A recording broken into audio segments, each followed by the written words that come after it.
For years ago, during my freshman year of college, I lived in a dorm that felt completely normal, until finals week. Everyone on my floor suddenly felt it. The hallways weren't empty, they weren't noisy, they just felt wrong. Like something was waiting. We laughed it off as stress, but none of us could explain the constant feeling of dread. One night, after hours of studying, I went to shower. Our dorm bathroom looked like a prison block: steel doors, harsh fluorescent lights, and two giant mirrors facing each other, creating an endless reflection that stretched into infinity. If you stood at the sinks, you could see straight into the shower through those repeating reflections. I tossed my clothes onto the sink and glanced into the mirror.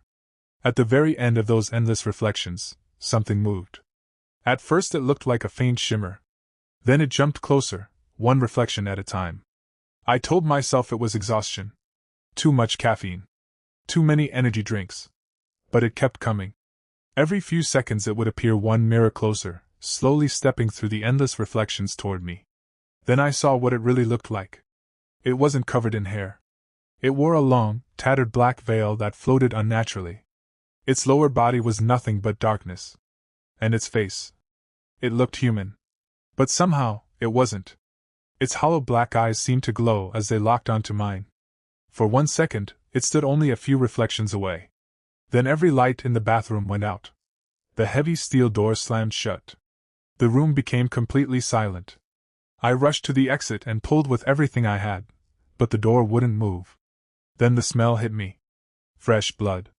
So strong it felt like I was drowning in it. And then, nothing. The next thing I remember was waking up in a hospital. My resident assistant had found me unconscious inside the shower.